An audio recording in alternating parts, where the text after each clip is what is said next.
Ma mère m'appelle au bout de 2 heures en hurlant l'appartement est en feu, viens vite, il y a les animaux à l'intérieur. Donc il y avait Quentin Tarantino, Margot Robbie et DiCaprio que j'ai vu de mes yeux au bout de quelques jours à Los Angeles.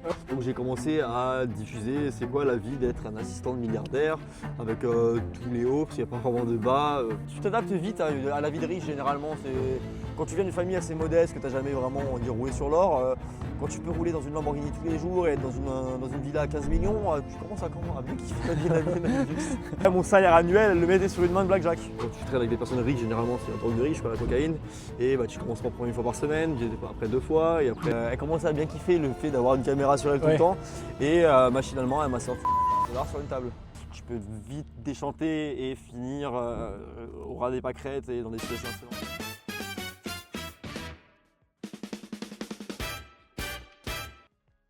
Bonjour à tous, c'est Jérémy. Bonjour à tous, c'est Rania et on se retrouve aujourd'hui encore pour un nouvel épisode à Los Angeles avec un super beau décor et notre guest Erwan qui va nous parler de ses superbes expériences à Los Angeles et ses aventures. Bonjour Erwan.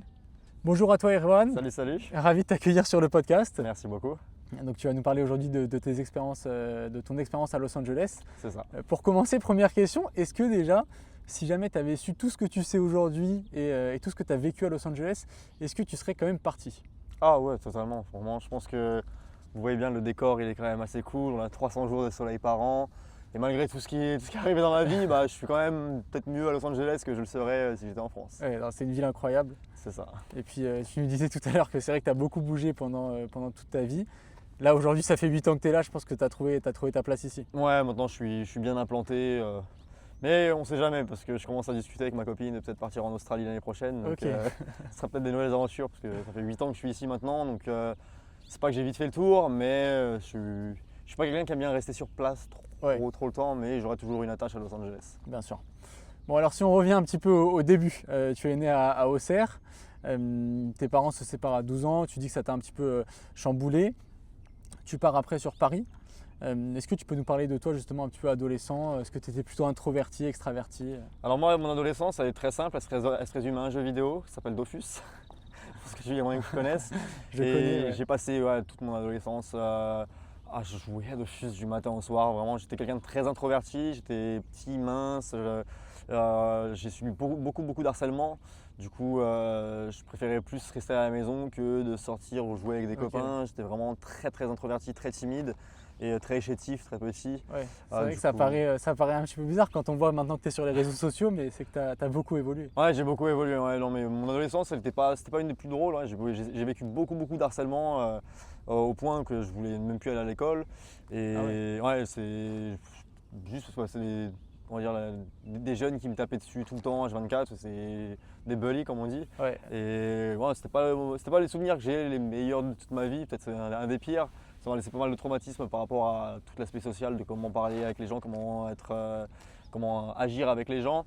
Mais Dofus c'était cool quand même, donc j'ai passé des bons souvenirs plus sur l'ordinateur que dans la vie réelle.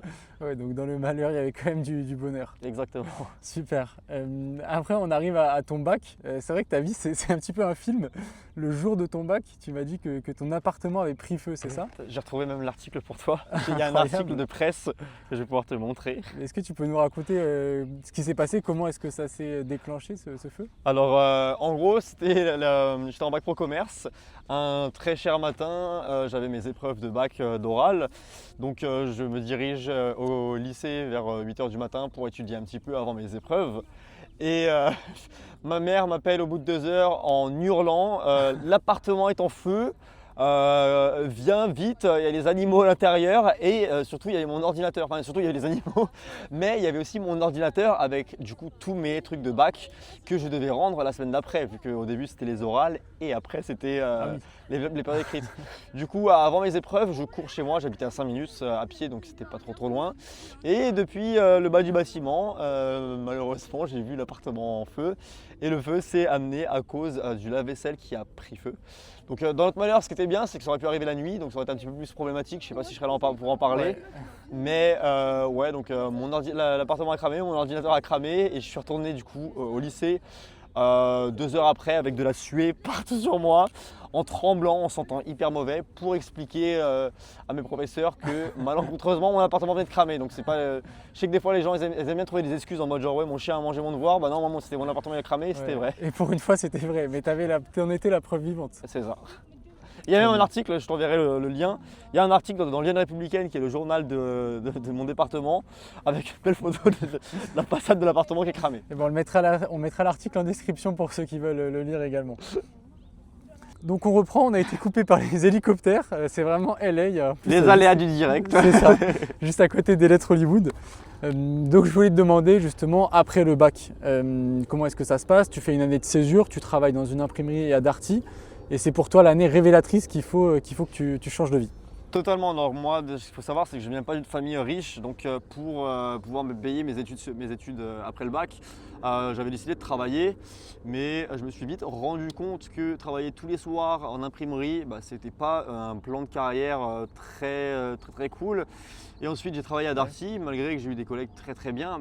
Pareil, quand tu travailles 40-50 heures par semaine pour être limite en dessous du SMIC, c'est pas tu rêves pas trop de ce travail-là. Ouais. Donc je me suis vite dit que moi qui aimais bien les belles choses et qui avait beaucoup de rêves et de projets, que c'était pas ce qu'il fallait que je fasse dans la vie et que je trouve une solution pour améliorer ma situation financière. À la fin de cette année de césure, tu décides de commencer un BTS, et puis via ce BTS, tu pars en Malaisie. Mais quel est le moment où tu te dis je ne peux pas rester assis sur ce bureau parce que tu quittes rapidement ce stage en Malaisie? Ça a pris une semaine. Donc en gros, pour expliquer, j'ai fait un BTS commerce international, donc après l'épisode Darty et imprimerie. Ouais. Et à la fin de l'année, je devais faire un stage à l'étranger. J'avais pas encore trop d'idées de où partir parce que mon budget était assez limité. Et mon professeur principal de l'époque m'a dit pourquoi tu vas pas en Malaisie? J'ai demandé pourquoi la Malaisie, parce que déjà il avait vécu là-bas. Ouais. Et de deux, parce qu'il m'a dit que c'était un pays à l'autre bout du monde, donc dépaysement total. Et derrière, en plus, c'était vraiment pas cher. Donc je me suis dit, ça répond au problème que j'ai, l'argent et le fait de vouloir être dépaysé. Donc je suis parti là-bas et j'ai fait une entreprise, j'ai fait un stage dans une entreprise qui exportait du café français directement sur le marché, B2B, pour les hôtels et les restaurants du coup malais, cambodgiens, thaïlandais, enfin tout ce qui est tout l'Asie du Sud-Est. Et de là, au bout d'une semaine, à rester dans un petit bureau en plein milieu de Kuala Lumpur alors que c'est Kuala Lumpur, c'est ce que j'allais demander parce que je vois KL. Ouais, c'est pour ça. Ouais. Et en plus le coût de la vie était pas cher là-bas. J'avais une chambre en colocation, je payais 180 € par mois. Et le coût de la vie là-bas c'était du ridicule, c'était du 2 ou 3 € par jour. Et l'avantage c'est que j'avais pu du coup économiser un petit peu via mes tafs, que j'avais aussi eu une bourse d'aide internationale pour les étudiants et que mes parents s'étaient un petit peu endettés pour m'aider financièrement. Donc je me suis dit que c'était le bon moment pour tout arrêter, mes études, et explorer la Malaisie. Et c'est à ce moment-là que tu te lances dans le mannequinat en Asie du Sud, c'est ça? Ouais. Alors j'ai été approché sur un groupe Facebook, parce que j'étais vraiment très actif sur Facebook. Et il y a quelqu'un qui est venu me dire que je ferais un très bon mannequin en Malaisie. Donc je me suis dit, en vrai, j'arrête mon stage, j'ai encore 2-3 mois devant moi à tuer, vas-y, on va essayer. Donc j'ai signé dans une agence de mannequinat en Malaisie, ce qui était totalement illégal parce que je ne savais pas que je ne pouvais pas travailler légalement en Malaisie. Mais j'ai quand même signé un contrat de mannequinat. Tu avais le même physique qu'aujourd'hui, c'était grâce au tatouage? Non, j'avais aucun tatouage, mais j'étais très mince et les yeux bleus et j'étais un peu plus beau je pense. J'ai vieilli depuis. Mais ça a bien marché, j'ai eu quelques photoshoots et même si j'étais payé pas énormément, j'étais payé des coûts de 30 ou 40 €. 30 ou 40 € ça fait pas mal en Malaisie. Ça fait 15 jours en Malaisie. Ouais, tu fais bien 15 jours de nourriture. Donc et à ce moment-là aussi derrière je commençais à toucher un petit peu sur le marketing digital, donc je savais faire un petit peu les sites internet, j'avais quelques petites connaissances que je pouvais promouvoir sur les sites comme Fiverr ou autres, donc j'avais des petites rentrées d'argent, c'était pas énorme mais sur un mois je pouvais prendre 500 €, c'était déjà très bien, et 500 € en Malaisie en 2016 c'était très bien. Là tu tiens le mois là. Ah facile. Oui, totalement. Je vivais très bien là-bas, j'allais en soirée tout le temps, j'étais vraiment le petit blanc français. J'avais même, pour l'anecdote, j'avais rencontré le patron d'une boîte de nuit dans un bar et tous les soirs il me faisait venir parce que qui dit Asie du Sud-Est dit population malaise, indienne, chinoise, donc quand t'es blanc t'es un petit peu la minorité. Ouais. Donc il m'avait invité en boîte tous les soirs où j'avais ma petite bouteille. Et ça c'est à Kuala Lumpur, c'est ça? C'est ça, ouais. Et les boîtes c'était à Bukit Bintang, en plein central de Kuala Lumpur, l'endroit le plus connu pour ça. Ok, mais c'est vrai que c'est étonnant parce que Kuala Lumpur, en tout cas maintenant, c'est devenu très international. Mais peut-être à l'époque où tu y étais, ils n'avaient pas encore l'habitude l'habitude de voir. Il y a 10 ans, c'était quand même très international, mais les boîtes avaient une sorte de marketing où ils aimaient bien avoir des personnes blanches Ok. derrière le DJ. Ça faisait vraiment plus classe, je pense, pour eux, Ok. de ce qu'ils m'ont dit. Et voilà. Je vois. Et donc à la fin, après, au bout d'un an, tu rentres en France, c'est ça? Ouais, j'ai voyagé un petit peu. Je suis parti à Singapour, je suis parti en Thaïlande, j'ai vécu à Krabi pendant quelques mois. Ok. Krabi, Ao Nang, Phuket. J'ai voyagé pas mal, ouais. Et donc après, tu rentres en France, C'est ça. tu te mets sur Tinder et tu rencontres une américaine. Ouais, au bout de. Ça faisait. Entre temps, j'avais déménagé à Chamonix, j'avais fait une saison en tant qu'hôtelier l'hiver, pareil pour avoir un petit peu de thunes et pour voyager. Et après, ouais, je suis retourné sur Paris dès que j'ai lancé mon premier business dans le marketing. Et machinalement, sur Tinder, je rencontre une petite américaine et on est tombé amoureux. Et elle était en échange, en fait, elle venait de Los Angeles, de l'UCLA. Et elle Ok. était à Paris pour l'été pour apprendre le français. Ouais. Donc on s'est rencontrés, on est même parti une semaine au Portugal, à Lisbonne en vacances. Et au retour de Lisbonne, elle devait rentrer, mais elle ne voulait pas se séparer de moi. Du coup, elle m'a dit, bah tiens, si tu veux, tu peux venir à Los Angeles. Moi, je vis sur le campus de l'UCLA et tu peux vivre avec moi. Mon père paye mon loyer, il n'y a rien à payer, quoi. Ouais. J'ai fait, bah vas-y, j'ai posé ma démission le jour de mon anniversaire, le 5 septembre 2018. Et une Incroyable. semaine après, je suis dans un avion. Donc tu es dans un avion, tu arrives à Los Angeles, tu m'avais dit que la famille de ta future femme te pose 4500 $ sur le compte. Mon ex-future femme. De ton ex-future Ouais, femme, pardon. Premier jour où j'arrive aux États-Unis, du coup, moi, je suis arrivé vraiment les mains dans les poches, j'avais peut-être 500 balles truc, Ouais. j'avais 500 balles sur le compte. Et au bout, le deuxième jour, elle me dit, bah tiens, on va aller t'ouvrir un compte en banque. Je fais, bah ouais, ce sera plus simple si je trouve du travail à un moment donné ou quoi que ce soit. Enfin, je voyais pas plus loin que juste mon voyage. Et elle me fait un transfert de 4500 $, donc j'étais en mode, ah ouais. Donc ok, en fait, Erwan c'est- à 20 ans débarque dans un décor de film. Tu arrives en fait dans C'est un ça. campus américain près d'Hollywood. Et le pire, ce qui est assez drôle, c'est que j'ai rencontré un Français ce jour-là, c'était au bout de quelques jours à Los Angeles. Et vu que j'habitais sur le campus de l'UCLA, on traînait pas mal vers le théâtre.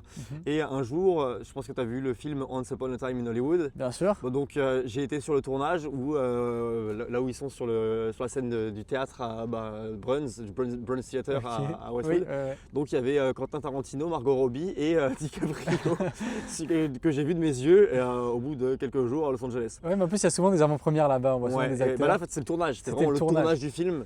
Et Dingue, parce que tu c'est- pouvais pas mieux répondre à ma question. Je voulais te demander si tu avais l'impression de débarquer dans un film Ah bah là, avec c'est de dans un l'argent qui film, tombe hein. du ciel. Campus Mais universitaire, en fait, les t'étais fraternités. dans le... tu arrives, tu vois le Ah, film. mais j'ai vu le tournage du film.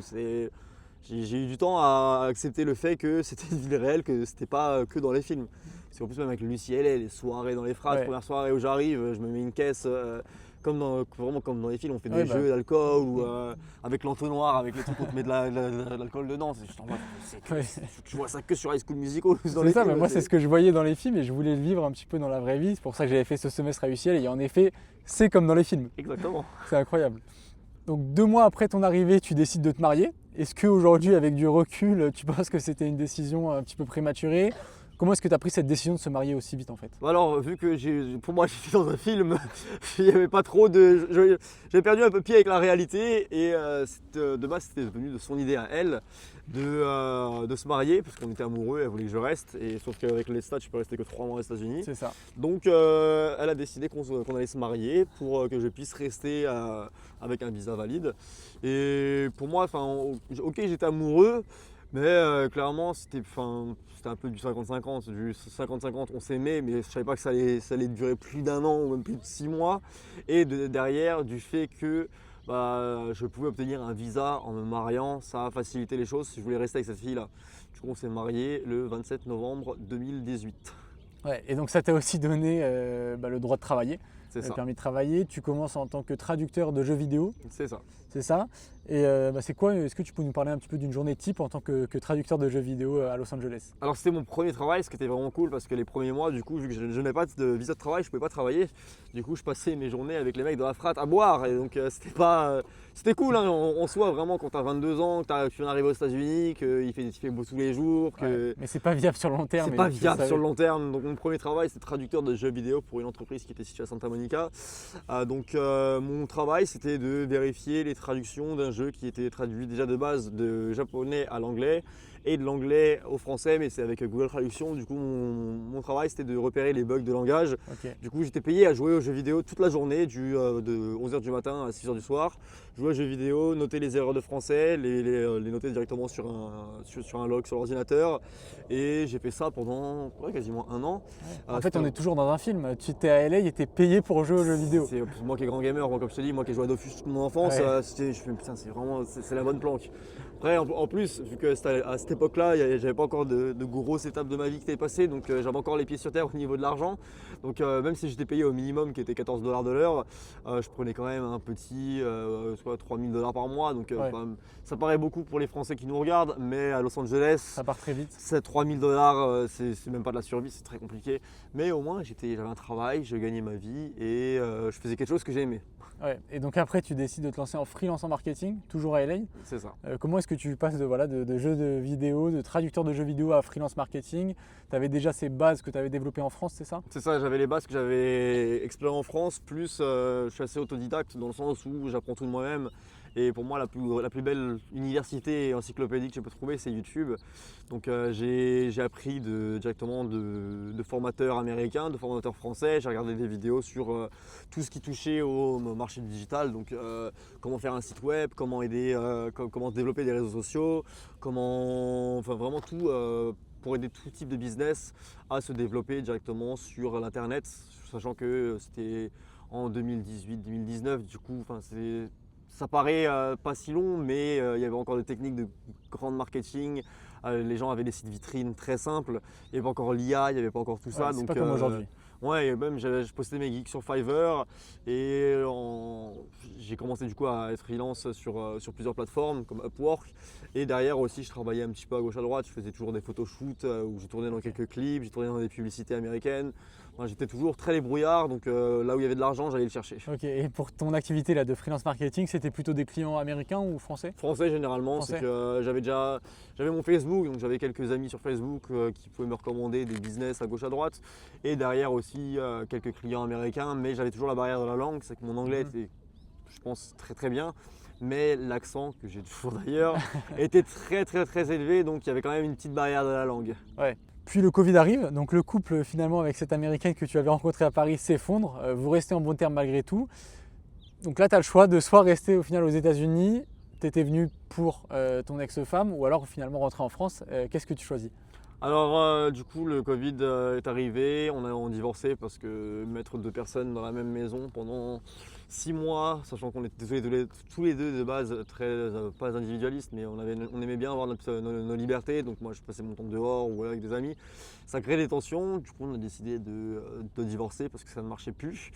Et j'avais le choix soit de rentrer en France, soit de rester aux États-Unis, mais vu que j'avais déjà mes papiers américains, je me suis dit vraiment, moi qui viens d'Auxerre, je pense pas qu'une occasion comme ça, j'en aurais deux dans ma vie. C'est clair. Donc je me suis dit, on va pousser un peu les choses et on va rester aux États-Unis. C'est pour ça que j'ai choisi de ne pas rentrer en France et de continuer à travailler, continuer ma vie. C'est un petit peu compliqué parce que j'étais venu pour cette personne et j'avais connu que la vie américaine via cette personne. Du coup, c'était un petit peu de la réadaptation. Oui, parce que la c'est vie, quoi concrètement en fait ta vie à ce moment-là? Comment est-ce que tu te reconstruis? Tu gardes ton activité de freelance marketing? Ouais, c'était en plus l'avantage du Covid, c'est que tout était passé en digital. Du coup, en fait, pour moi, ça changeait. Enfin, ça m'a même plus facilité à trouver des clients Ouais.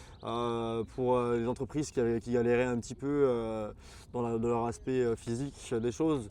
Donc à ce moment-là, j'avais quand même pas mal de clients. Plus l'État américain nous donnait de l'argent pour survivre. On a eu plusieurs chèques de 2000 $, on en a eu 3 qui sont arrivés. Plus derrière. Par l'État? Ouais, par l'État. Ok. Plus derrière, en plus avec le Covid, on n'avait plus besoin trop de payer de loyer. Ils ont fait un petit peu des freezes sur les loyers. Du coup, c'était pas la vie, elle était pas si compliquée que ça quand on n'était pas en train de mourir de faim non Ah, plus. je savais pas ça, nous on n'a pas eu ça en France, le Ouais, freeze ouais. sur les loyers et l'argent Non, gratos. si, on a eu 3, ça s'appelait les stimulus checks.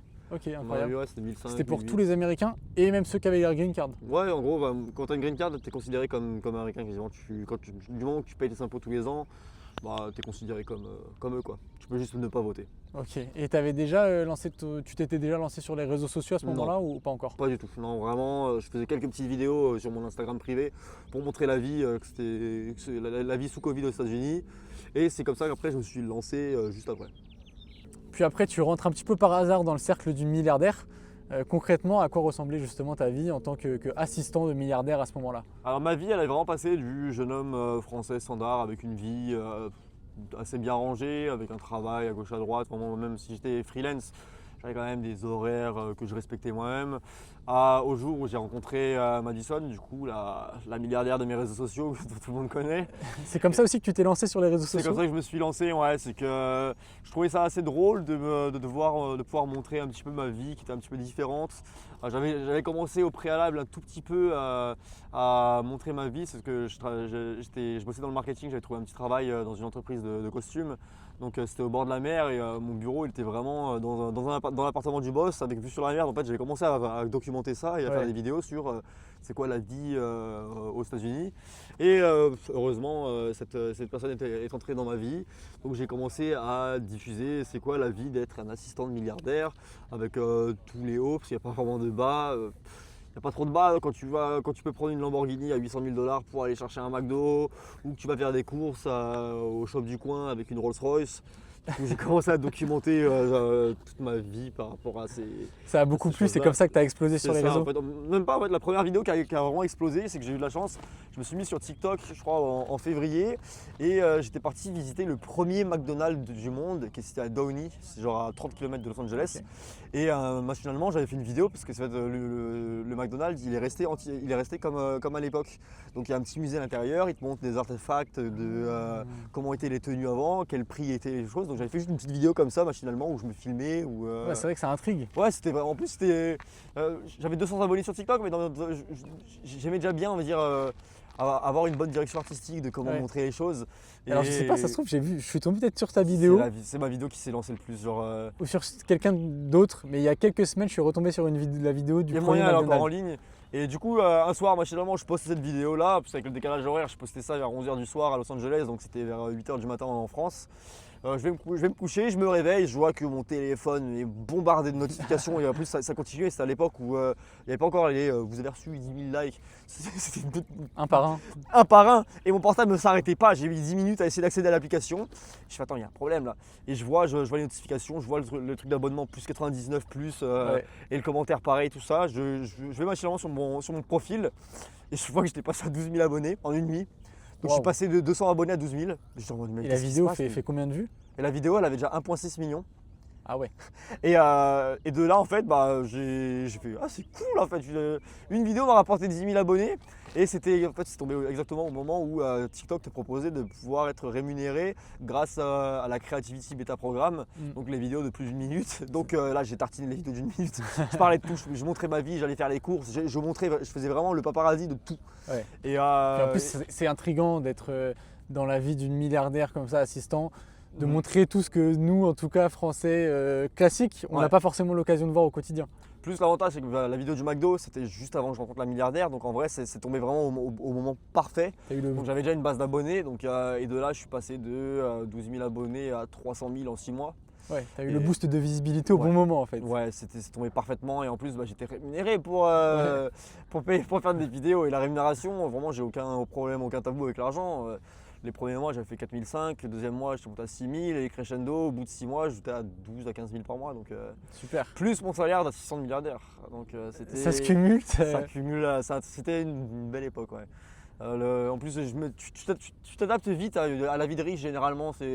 Quand tu viens d'une famille assez modeste, que tu n'as jamais vraiment on va dire, roulé sur l'or, quand tu peux rouler dans une Lamborghini tous les jours et être dans une villa à 15 millions, tu commences à bien kiffer la vie de luxe. Ouais, elle te présente aussi à des gens très riches, en fait, tu vis sa vie. C'est ça. Est-ce que tu as des anecdotes un petit peu? Qu'est-ce que c'est la chose la plus folle que tu aies vue qui paraît complètement anormale pour nous? Déjà, elle avait un coffre-fort où elle entretenait tous ses montres de luxe, donc des Richard Mille à 500 000 balles. Mais moi, ce qui m'a le plus choqué, c'est qu'un jour, pour une vidéo, parce qu'elle rentrait dans le jeu de j'aimais bien filmer sa vie, et elle commençait à bien kiffer le fait d'avoir une caméra sur elle tout le temps. Et machinalement, elle m'a sorti $1 million sur une table. Donc tu as des gens qui Pour une rêvent, vidéo, c'est ça? Ouais, même pas, elle avait ça dans son coffre-fort, un gros coffre-fort, et elle me fait attends, si tu veux, j'ai $1 million, je peux te les montrer. Je fais, tu vas faire quoi? C'est 2 montres? Parce que je voyais par rapport à la taille, je fais, ouais, c'est quoi 2 montres, une voiture? Elle fait, ah non, j'ai vraiment $1 million en cash. Elle est partie dans son coffre-fort, elle est revenue avec un duffel bag avec $1 million qu'elle a acheté sur la table comme ça. Et toi, ça continue de te surprendre ça ou t'étais tellement déconnecté que. Moi, c'était au début, donc ça m'a vraiment choqué en mode, moi, tout le monde tout le monde qui souhaite un peu être riche, tout le monde se dit, tiens, j'ai envie d'être millionnaire, et millionnaire, c'est $1 million. Elle, machinalement, elle avait ça dans son coffre-fort et qu'elle l'a acheté sur la table, genre. Là, il y a vraiment tout ce que tout ce que j'ai rêvé toute ma vie est sur cette table-là à l'heure actuelle, quoi. Ouais. Vraiment, c'était assez fou. Ou sinon, c'était les restaurants où elle invitait ses associés, où ça passait sur les 40-50 000 $. Ou une fois, elle m'a emmené à Las Vegas. Pour un repas, c'est ça? Ouais. Où on allait jouer au blackjack et elle jouait des mains de blackjack à 50 000 $. Donc les petites chips avec marqué 50 000 dessus, c'était pas 50 000 centimes, c'était dollars. 50 000 Donc ouais, mon salaire annuel, elle le mettait sur une main de blackjack. Oui, parce que toi, tu avais un salaire classique entre guillemets. Non, classique assez bien, j'étais entre 5 et 10 000, ça dépend des émissions. Donc c'est quand même bien pour Los Angeles, mais rien à voir avec. Mais quand tu vois tout cet argent toute la journée et puis travailler dans ce milieu-là, en fait, est-ce que ça change ton rapport à l'argent? Totalement. Totalement. Là, j'en souffre encore à l'heure actuelle, c'est que quand pendant, on va dire, 2 ans, tu manges des sushis de luxe du matin au soir, en plus j'avais sa carte pro, donc je mangeais ce que je voulais, j'allais sur Uber Eats, je commandais pour 150 balles pour le petit déj, il n'y avait aucun souci. Ouais. Et c'est compliqué, en fait c'est très facile de passer d'une vie modeste à une vie très riche, mais alors une vie très riche à une vie modeste, c'est... Revenir dans le sens inverse, c'est plus dur. Ouais, cuisiner du poulet 3 fois par jour pour se nourrir, c'est un peu moins cool que... bonjour, je voudrais 40 sushis, 40 trucs au saumon chez moi dans 5 minutes. Ok, cool, merci. Mais donc tu dirais que finalement ça t'a donné envie d'accomplir beaucoup de choses et d'avoir autant d'argent ou ça t'a réconcilié avec une vie plus simple? Un peu des deux. À un moment donné, ça m'a un peu dégoûté du fait qu'il n'y avait plus, on va dire, d'aspect réel des choses. Clairement, je trouve pas que les personnes très très riches sont plus heureuses dans le sens où tu peux tout avoir, alors que moi j'aime bien, on va dire, me battre et de réaliser des projets sur du long terme, de me dire tiens, si je travaille vraiment dur, je vais pouvoir m'offrir ça. C'est cool de pouvoir s'offrir tout comme ça en 5 minutes, Ouais. mais t'as plus trop d'objectifs, quoi. Clair. C'est un vrai sujet, hein. Il y a beaucoup de ceux qui font des gros exits, surtout aux États-Unis, qui tombent en dépression parce que du jour au lendemain ils étaient CEO de leur boîte. T'as plus d'objectifs dans la vie après, t'as tout réussi. Tu vas aller manger dans un restaurant à 1000 balles, tu peux te le permettre. Tu vas aller en vacances n'importe où dans le monde, tu peux te le permettre. Mais aussi ça m'a un peu dégoûté de l'argent, mais aussi ça m'a donné quand même la motivation de me dire, en vrai, même s'il y a quelques petits inconvénients, en mode t'as plus trop d'objectifs, enlever le stress de l'argent, il est quand même vraiment très cool, hein. Ça m'a donné la motivation, moi qui aime bien les bonnes choses. En plus, des fois, je passais beaucoup de temps à dormir même chez elle. Quand tu dors dans un lit Bentley avec une parure l'Europiana ou un truc comme ça. Incroyable. Je savais même pas que les lits Bentley ça existait. Tu dors généralement beaucoup mieux dans un lit de riche que dans un lit normal, quoi. Incroyable. Par contre, il y a peut-être un côté sombre aussi qu'on voit pas. Toi qui avais déjà, et t'en parles aussi sur les réseaux, des problèmes d'alcool même avant d'aller aux États-Unis. D'arriver dans ce milieu où je pense que alcool, drogue sont omniprésents, comment est-ce que tu le vis? Est-ce que ça a vraiment amplifié le problème. Je me suis jamais considéré comme quelqu'un qui avait un travail 9 to 5. J'ai toujours, on va dire, considéré mon voyage et ma vie aux États-Unis comme des vacances. Pour moi, c'est vraiment du vacances du matin au soir, avec un petit peu de part de travail. Mais même avant de partir aux États-Unis, j'avais des problèmes d'alcool et ça, j'ai aucune honte à en parler. J'étais vraiment alcoolique où je buvais du matin au soir. Toute occasion était bonne. En plus, en parallèle de travailler pour la milliardaire, j'étais aussi promoteur dans les boîtes de nuit. Donc j'avais vraiment un rapport avec l'alcool. Dans les boîtes de nuit de LA ici? Ouais, à Hollywood, Warwick et Highlight Room, tout ça. On a un pote qui fait la même chose. Donc j'ai fait ça, j'étais promoteur et du coup j'ai toujours, on va dire, bu énormément. Même avant de venir aux États-Unis, je passais mes soirées en boîte. J'ai vraiment toujours pris la vie en mode très cool et j'ai jamais pris assez sérieusement. Et ouais, je suis tombé alcoolique et j'ai commencé à être introduit à la cocaïne aussi. Parce que quand tu traînes avec des personnes riches, généralement c'est la drogue de riche, la cocaïne. Et tu commences par prendre 1 fois par semaine, après 2 fois. Et après, dans un cadre festif au début? Au cadre festif au début et très rapidement, juste pour ça fait partie de ton quotidien. Mon quotidien, pour avoir de l'énergie le matin. C'est un engrenage qui finit très mal et qui a fini très mal. Ouais, en fait, tu avais une vie un petit peu trop parfaite, c'est ça? Et au final, tu tombes dans les dérives de ces milliardaires que tu côtoies au quotidien. C'est ça aussi. Entre-temps aussi, j'ai eu des problèmes d'addiction aux jeux d'argent. Parce que quand tu vois les riches, tu fais ah bah j'aimerais bien être riche. Donc tu mets ton argent sur le casino en ligne, sur les conneries comme ça. Ah, ouais, tout ce qu'il ne faut pas faire, je suis un très bon exemple de ne faites pas ce que j'ai fait. Faites ce que j'ai fait dans le bon pour voyager, venir aux États-Unis, mais le reste, je suis vraiment l'exemple à ne pas suivre. Ouais, aujourd'hui, tu es sobre depuis plus de 60 jours. 65 jours exactement. Ouais. Donc quand tu parles de sobriété, ça concerne l'alcool? Alcool, cocaïne et les Ouais. joints. Ok. Et jeux d'argent? Ah, parce que le jeu d'argent, en tout cas, alors, j'ai plus de thunes, donc Ok. il n'y a plus trop de problème. Quand tu n'as plus d'argent, tu peux plus trop jouer. Ça Mais même, règle le non, là, souci. c'est plus une sobriété pour santé, vraiment. Donc, Ok. moi, j'ai bu pendant 10 ans de l'alcool tous les jours. Ouais. Donc là, depuis 65 jours, il n'y a plus une seule goutte d'alcool, il n'y a plus une drogue, plus même que ce soit un joint ou autre. La seule chose que j'accepte, c'est la caféine, donc le café ou Ouais. les energy drinks et cigarettes ou cigarettes électroniques, Ouais. la nicotine. En plus, les energy drinks ici, il y en a partout. Ah oui, ça c'est... J'ai l'impression que. T'as 50 marques minimum, hein, ça Ouais. c'est cool. Ouais. Et ça a été quoi en fait le déclic qui t'a fait complètement arrêter? Il y a eu Tout perdre. J'ai fini à la rue il y a 6 mois, je vivais dans un hôtel qui est situé à Downton, ça s'appelle le Friand. Ok. Et C'est un hostel, c'est ça? Ouais, c'est un hostel. Auberge Et de jeunesse. c'est un hostel à touristes. Donc c'était assez drôle, c'est que toutes les semaines, je dormais dans des chambres avec des lits superposés, avec des abonnés à moi. Donc c'était assez drôle de devoir expliquer que la vie de rêve, il n'y a plus trop de milliardaires, il n'y a plus trop de tout ça. Parce qu'en plus, Tu leur expliquais ou tu non, fakais un je petit cachais peu? la vérité parce qu'en gros, la personne chinoise, à un moment donné, j'ai arrêté de travailler avec elle parce qu'elle est partie vivre en Chine. Du coup, elle me donnait que quelques petites missions. Donc, j'ai perdu 90% de mon salaire. Elle me payait un petit peu, on va dire 400-500 balles par-ci par-là, vraiment Ouais. juste pour quelques petites missions.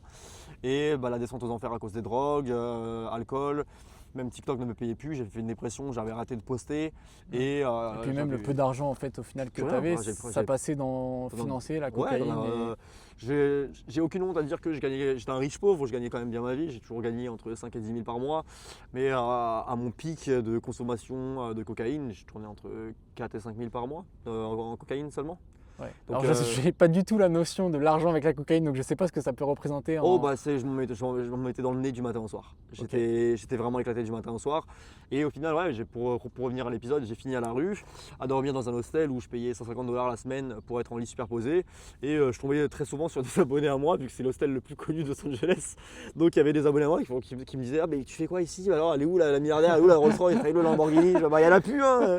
Et ce que je disais comme excuse, c'est qu'en plus, ce qui était réel, c'est que je venais de me séparer de mon ex-copine, qui a été un gros problème. C'est à cause de cette personne-là pas à cause, mais en grande partie, que je suis tombé dans la cocaïne à fond, dans l'alcool à fond. Cette personne était vraiment très mauvaise d'un point de vue psychologique. Elle avait une emprise sur moi. Donc j'ai peut-être fini à la rue, mais au moins j'ai fini la rue sans elle. Et je pense que c'est une très bonne chose. Donc ouais, je disais juste que je venais de me séparer, que je cherchais un nouvel appartement, alors que non, j'avais pas de thune pour prendre un nouvel appartement. Donc ouais, j'ai fini à la rue, mais je consommais toujours, hein. Ma priorité aurait dû de faire des sous pour pouvoir directement rebondir. Non, j'étais à l'hostel la journée, le soir avec les Français, on allait au bar. Et l'avantage, c'est que vu qu'ils me connaissaient d'Instagram, Ouais. de quelque chose, je me faisais très souvent inviter pour boire un verre. Je payais pas grand chose non plus, donc ça a duré pendant un mois. Et après, j'ai réussi à me sortir les doigts des fesses comme on dit et me bouger le cul comme on dit aussi. Mais c'est cette ville aussi qui t'a fait rentrer dans un film. Je pense que tu y as pris goût. Il y a le très haut et le très bas ici, ouais. C'est quand t'es très haut c'est très bien, mais quand tu commences à prendre des drogues et que tu commences à vivre une vie assez sombre, tu peux vite déchanter et finir au ras des pâquerettes et dans des situations assez dangereuses, quoi. Je ne sais pas ce que tu penses de Los Angeles, mais c'est vrai que c'est connu pour être la ville superficielle, la ville du fake, ou de la ville de la démesure. Il y a tout le milieu du cinéma, les influenceurs qui sont ici.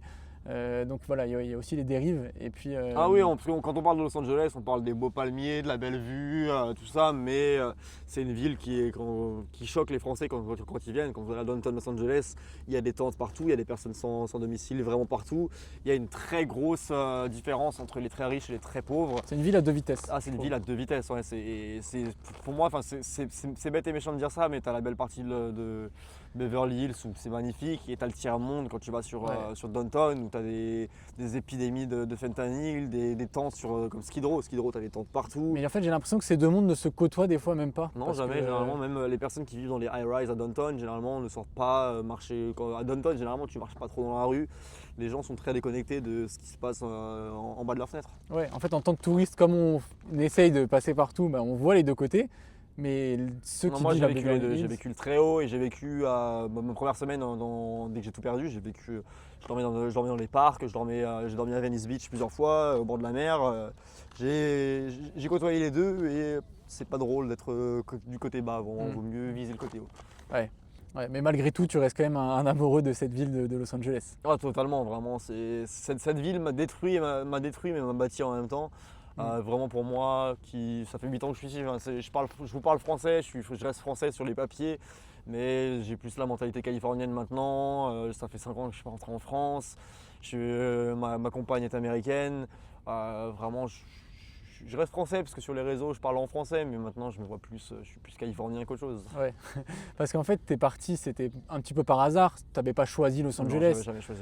y avait Et pas la un- petite anecdote, c'est que je détestais les États-Unis avant, hein. Vraiment, Ah ouais ouais, parce que pour moi, les États-Unis, c'était vraiment tout.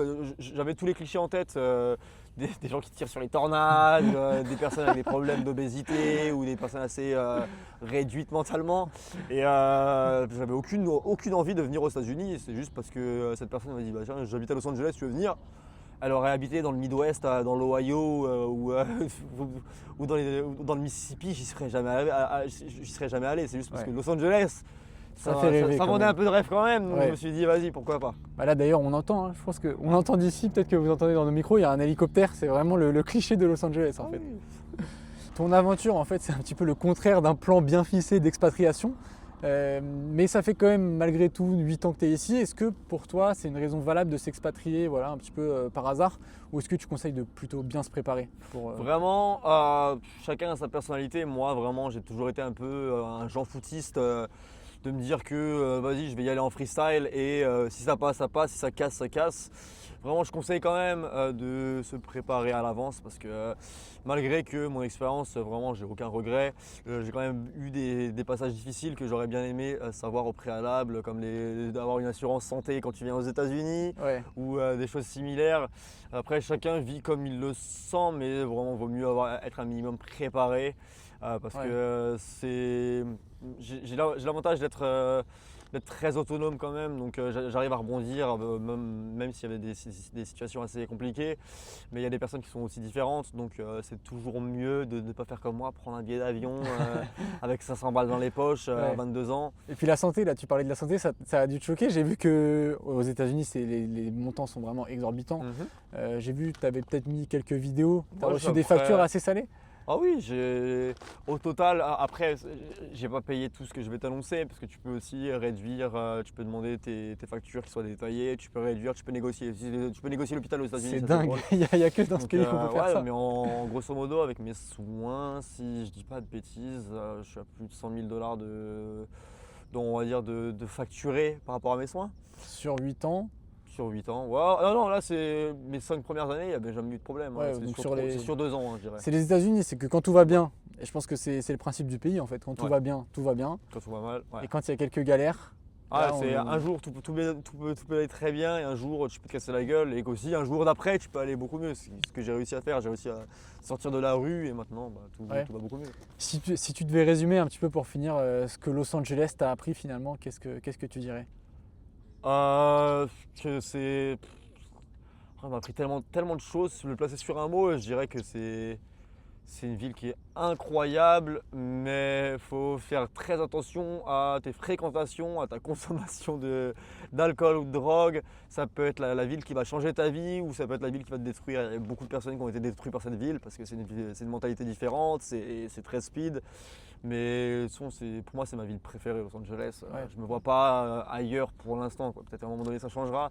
Mais on est quand même bien avec 300 jours de soleil par an, avec, C'est super. avec un train de vie qui est relativement bien, avec ce qui se passe dans le monde, quand tu vois ce qui se passe dans le Moyen-Orient ou autre. En Californie, on n'a pas trop de soucis à se faire Ouais. sur quoi que ce soit. Donc c'est que ça. Garder les pieds sur terre. il y Voilà, a c'est tellement exactement. de démesures qu'on peut vite tomber dedans. Tu peux vite déchanter, ouais. Et je pense que tu en es le bon exemple. Exactement. Et maintenant, tu essayes de revenir justement aux choses un petit peu plus simples, on va dire. Ouais, je me sauve, j'arrête de sortir en boîte, j'ai une compagne maintenant, on prend des projets d'avenir. Je suis prêt, après je prends du plomb dans la tête, je vais avoir 30 ans, donc j'ai aucun regret de ce qui s'est passé, mais c'est bien quand ça s'arrête un petit peu de ne plus sortir tous les soirs, d'être défoncé, d'avoir, on va dire, une situation qui est pas certaine sur du long terme. Être mature, c'est beaucoup mieux. Être sobre, ça Et s'entend puis aujourd'hui, tu as un vrai projet professionnel. Tu viens de lancer ton agence de marketing Soy Grosse. C'est ça, c'est que j'ai lancé mon agence de marketing via mes réseaux sociaux, parce que je suis créateur de contenu avant toute chose. Donc j'ai réussi à monter plusieurs audiences à quelques centaines de milliers d'abonnés. Donc désormais, j'apprends les personnes et les entreprises à tout ce qui est personal branding, stratégie de marketing, en gros tout ce que j'ai réussi à faire sur les réseaux sociaux, j'essaie de l'apprendre à d'autres personnes. C'est devenu indispensable, même pour les marques, pour les personnalités publiques. Et puis je pense que ça a commencé ici aux États-Unis, c'est beaucoup plus développé qu'en France. Ouais, les stratégies que j'apprends, c'est les stratégies américaines, vraiment. Quand on dit que les États-Unis ils ont toujours quelques temps d'avance, c'est totalement réel dans beaucoup de domaines. Et je sais que tout ce que j'ai appris sur le marché américain, j'essaie de le transmettre directement sur le marché français. Ouais. Bon, bah pour tous ceux qui seraient intéressés, on mettra le lien de ton agence en description. C'est gentil, merci. Et puis tu pourras leur faire bénéficier comme ça voilà, des meilleurs conseils et les aider à développer leur montrer une bonne stratégie marketing qui vient directement des États-Unis. Ça marche. Super. On va finir par un petit jeu bonus. Je vais te poser quelques questions, Vas-y. des petits dilemmes sur ta vie à Los Angeles. Ça marche. On commence tout de suite avec la première question. Qu'est-ce qui te manque le plus de la France? Les kebabs. Alors il y en a un. On en a goûté un il y a 2 jours. Rudy nous a invité à un C'est quoi? kebab. Je vais t'envoyer l'adresse. Super bon. Non, mais on parle d'un vrai kebab ou un taco? C'est quoi? Des shawarma. Ah non, il y moi a je des parle kebabs aussi. des vrais kebabs dégueulasses du coin de rue. Ah, Le mec il se gratte les fesses pendant qu'il fait ton kebab, les trucs bien huileux, là il n'y en a pas ici. Genre, Ça, il n'y a pas en effet. Ah ouais, non, ça me manque. Ça c'est. Mais t'as raison, c'est ce qui manque ici. Ah ouais. Quel a été le plus gros choc en arrivant aux US? La démesure, la grandeur, genre les autoroutes, c'est des 6 voies. Ça, c'est choquant. Toutes les voitures sont grandes. Quand tu vas au restaurant, les portions, c'est. Tu crois dans un autre monde, quoi. C'est totalement différent. Et aussi, ce qui m'a choqué, c'est la gentillesse des gens. C'est que dans la rue, tu peux te faire complimenter. Je sais pas si ça vous est déjà arrivé. Bien sûr. Si tu es bien habillé, les gens vont venir te voir et faire ah bah j'adore ta veste. La première fois, j'ai cru que je voulais embrouiller les gens. Je fais mais tu te fous de ma gueule. En fait, il faut même pas forcément bien s'habiller, il faut mettre quelque chose d'extravagant. Ça va Ouais, forcément les gens plaire à aiment te quelqu'un. complimenter. Et en fait, en France, je me verrais jamais aller voir quelqu'un. Je fais, oh, mais j'adore ta veste. Tu tapes dessus. C'est vraiment On te regarde, différent. on te fait un side-eye. On te fait un side-eye. Ah ouais, non, mais c'est totalement différent. Ouais, c'est clair. Quelle est l'expression américaine que tu as adoptée? That's alright. That's alright. That's okay. That's good. C'est super américain. Ah ouais, vraiment américain. Ouais, non, mais après, je parle beaucoup franglais aussi parce que j'ai beaucoup d'amis français. Donc, Ouais. je sais que c'est très. Sur internet, les gens rigolent beaucoup des personnes qui parlent français et anglais, mais c'est réel. Hein, quand tu ne parles plus beaucoup français, que ça fait 8 ans que je suis ici, que ma copine est américaine, tu perds vite ton français. Hein. Il y a des mots genre le mot étagère. L'autre fois, j'étais au téléphone avec ma mère, je fais attends, faut que je mette quelque chose. Je fais c'est quoi en français? Je fais tu sais Ah ouais. On va la refaire si tu veux. On essaye de finir l'interview, mais comme vous voyez, il y a encore des hélicoptères. Il va bientôt faire nuit, on essaye de finir le jeu bonus. Et je fais, tu sais, le truc là où tu mets les trucs au-dessus du truc là, fait quoi, une étagère? Je fais, une étagère, ouais. J'ai complètement oublié le mot, donc ouais, donc. Trop drôle. Et c'est quoi l'habitude, pour le coup, que tu as vraiment adopté aussi aux États-Unis? Alors, manger à 6h du soir et le repas du midi, il n'est pas à midi, il est généralement à 11h du matin et le dîner, il est à 6h du soir. Ça, c'est perturbant. Ah bon, en vrai, moi c'est perturbant l'inverse. J'ai des amis français le soir, je suis parti manger chez eux. Et manger à 8h du soir, je me dis, mais attends, mais il est trop tard. C'est trop tard pour manger pour moi. Et les repas sont très courts ici. Tu sais, en France, on fait beaucoup des repas qui durent 3 plombes. Non, ici, généralement, c'est du très rapide. Ouais. Et aussi, ils font tout plus tôt en fait. Même toi qui as fait promoteur de soirée, Ouais.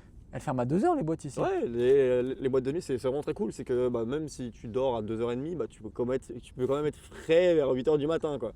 Et aussi, ce qui m'a aussi un peu choqué, pour revenir à une question d'avant, c'est que ma copine est une famille californienne, chrétienne. Du coup, faire les prières avant de dîner, vraiment tout le monde se tient la main. Et... Ouais, comme on peut voir dans les films Ouais, en comme fait. dans les films, c'est réel. Hein, mais ça me choque tout le temps. Ça, c'est en mode genre, je me crois dans un film. Ok. Mais je respecte. Ouais. Et est-ce que tu pourrais nous partager le plus gros, selon toi, faux cliché qu'on a des États-Unis. Il y a le cliché que les Américains sont toujours en surpoids, alors que quand tu vas à Los Angeles, après c'est vraiment propre à Los Angeles. C'est parce propre que à LA. Je suis parti dans le Midwest, c'est totalement différent. Mais à Los Angeles, c'est la ville du fitness, les gens sont plutôt minces. Ouais. C'est pas le cliché que tu as vraiment de l'Américain qui va avoir son burger dans la bouche toutes les 5 minutes. Ah non, pas du tout. Ouais, mais j'ai l'impression que c'est la ville du fitness, que toutes les modes partent d'ici, le Pilates, même Halo. J'ai l'impression que tout part de Los Angeles. Ouais, il y a même pas le tennis, le paddle. Le paddle, ça part d'ici aussi tout le monde en fait ici. Ah ouais. Je sais pas si ça vient d'ici, mais je crois que ça vient peut-être de Miami. Mais ouais, toutes les grosses trends partent généralement de la Californie. Ok. Quelle est la phrase que tu dirais à Erwan de 2018, juste avant qu'il prenne l'avion? Sois prêt, parce qu'il va t'arriver plein de couilles, mais au final, tu vas vraiment avoir la vie de tes rêves. Ouais. Moi, même s'il m'arrivait plein de conneries, je regrette pas ce qui s'est arrivé. Je sais que j'ai fait pas mal de mauvais choix, mais si je suis encore vivant à l'heure actuelle, que j'ai vécu la vie que j'ai, clairement, il n'y a rien qui était préparé. Il y a eu beaucoup de hauts, beaucoup de très très bas aussi. Mais pour moi, je suis très heureux dans ma vie de tous les jours. Vraiment, j'ai aucun souci avec ce qui s'est passé. Et le meilleur reste à venir maintenant que je suis sobre et que tout va mieux. Trop bien, et on te souhaite que ça continue, la sobriété, Merci 65, 100 jours, 1 an. C'est le but. C'est le but. Et puis pour finir devant ce magnifique panneau Hollywood avant qu'il fasse nuit, assistant de milliardaire ou créer son agence de marketing? Mon agence de marketing. Évidemment. Ah, évidemment, c'est pour la simple et bonne raison que quand tu bosses pour des milliardaires, tu n'es pas à ton compte, donc tu bosses toujours pour réaliser le rêve de quelqu'un. Donc même si sa vie elle était déjà pas besoin de rêver, elle était déjà vraiment au top, et bah tu bosses quand même au compte de quelqu'un de réaliser ses rêves à eux. Alors que là, mon agence marketing, je bosse pour moi-même, pour que mes rêves se réalisent un jour peut-être. Et qu'à un moment donné, ce soit plus moi l'assistant de milliardaire, mais que ce soit vraiment le milliardaire avec un assistant.